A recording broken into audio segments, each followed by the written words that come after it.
não é a ceia do Senhor. Essa preposição aí está no sentido negativo. Mas aqui, amados, a primeira preposição é a Páscoa do Senhor. Levítico capítulo 23, nós temos essa preposição, versículo 1 e 2, ou versículo 2, fala aos filhos de Israel e diz: as festas fixas do Senhor, que proclamareis, serão santas convocações, são estas as minhas festas. É interessante, irmãos, que essa preposição aqui, ela está acompanhada de um pronome possessivo. Ele disse aqui: as festas fixas do Senhor que proclamareis, são estas, serão santas convocações, são estas as minhas festas. É interessante, irmãos, que existe uma segunda preposição no versículo 8 do capítulo 23 de Levítico: mais 7 dias oferecereis oferta queimada ao Senhor. Isso, amados, fala da dignidade do Senhor, isso fala da solenidade do Senhor. As ofertas, a festa, ela era do Senhor e ela deveria ser feita, ela deveria ser celebrada ao Senhor. E temos uma terceira preposição aqui no versículo 8 ou 11 do capítulo 23: este moverá o olho perante o Senhor. Fala da santidade dele, perante ele, diante dele. Então essas são três preposições que mostram aqui, amados, a grandeza, a soberania de Deus e a autoridade de Deus. Deus, ele é soberano.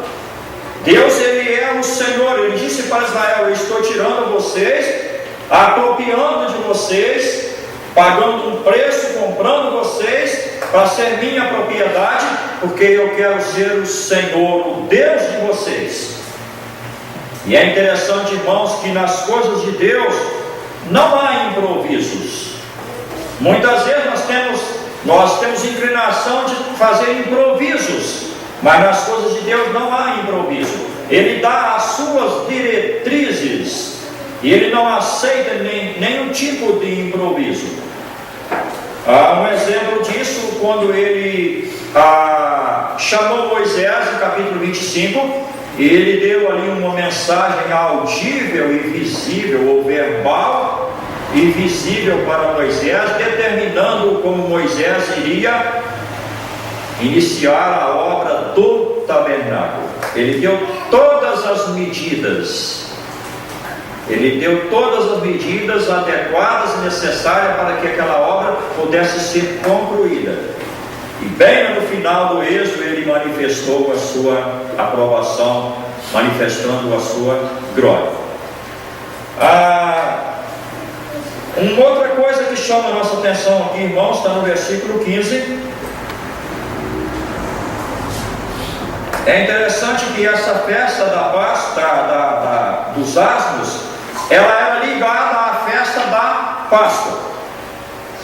No versículo 18 diz assim: desde o dia 14 do primeiro mês, voltando em Êxodo 12, versículo 18: desde o dia 14 do primeiro mês, à tarde, comereis pães asmos até o dia 21 do mesmo mês.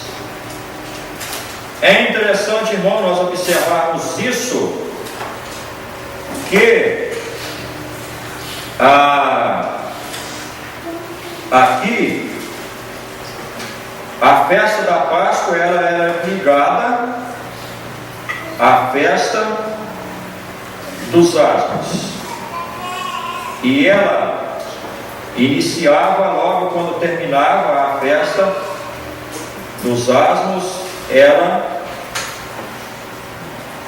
terminava a festa da Páscoa, iniciava a festa dos asmos. Ela era ligada de uma tarde, no crepúsculo da tarde do dia 14 até o dia 21 do mesmo mês.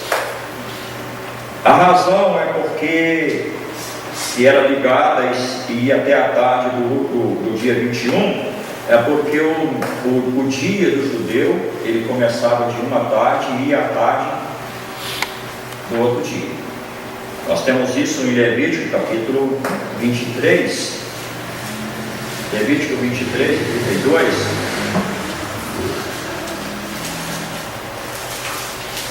Diz assim: sábado de descanso solene vos será, então afligireis a vossa alma aos 9 do mês, de uma tarde à outra, celebrareis o vosso sábado.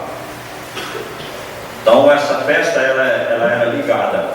Terminava a festa da Páscoa, que fala da libertação do povo, e iniciava então a festa dos árvores. Os árvores fala da sinceridade, fala de uma vida separada, uma vida sóbria, sem nenhuma contaminação. O fermento, amados, é um assunto bem vasto nas Escrituras.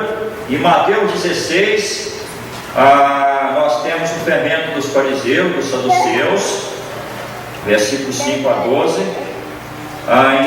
Em Marcos capítulo 8, nós temos o fermento dos fariseus, o fermento de Herodes. Em Lucas capítulo 8, nós temos também falando sobre Lucas 12, o fermento, que é a hipocrisia. Isso é tudo aquilo que denota mal. O fermento aqui, ele significa o mal que tem permeado a vida da igreja e que tem corrompido a santidade da mesma. É interessante que a observação com relação ao fermento aqui, nessa celebração da Páscoa, ele atingia 3 áreas interessantes. No versículo 15 do capítulo 12: 7 dias comereis pães árvores, logo ao primeiro dia tirareis o fermento das vossas casas. Logo no primeiro dia que vocês foram libertos, logo no primeiro dia que vocês foram salvos, deve iniciar-se um processo de consagração a Deus. Eu estava compartilhando com o nosso irmão Gilmar na casa dele, e há 41 anos e alguns dias atrás eu fui salvo. E graças a Deus, o meu gozo na presença do Senhor, o meu compromisso com o Senhor, ele tem aumentado a cada dia. Eu nunca, graças a Deus, fui impedido por nada de servir ao meu Deus, de estar em comunhão com a igreja. Graças a Deus, pela misericórdia dele, eu tenho servido o Senhor nesses 41 anos de forma ininterrupta. Eu tenho procurado a cada segundo da minha vida melhorar na presença do meu Deus, para a honra e glória dele. Irmãos, é isso que Deus estava exigindo do povo, que o povo pudesse consagrar as suas vidas, absorver-se do mal, do fermento. E aqui fala da casa, fala no social, na família. É triste quando nós chegamos numa casa de um cristão e que nós começamos a ver fermento. O fermento, ele corrói, ele estraga, ele deturpa. Passando para o capítulo 13, no versículo 7, nós temos mais 2 colocações interessantes. Diz assim: 7 dias se comerão pães asmos, e o levedado não se encontrará contigo. Que é o segundo ponto. E o terceiro: nem ainda fermento será encontrado em todo o seu território. Notamos aqui que primeiro falou na casa, depois se individualizou e depois falou de forma universal. Não na casa, não contigo e não em todo o seu território. 3 áreas interessantes. Agora, irmãos, voltando um pouquinho nessa preposição, essa é a Páscoa do Senhor.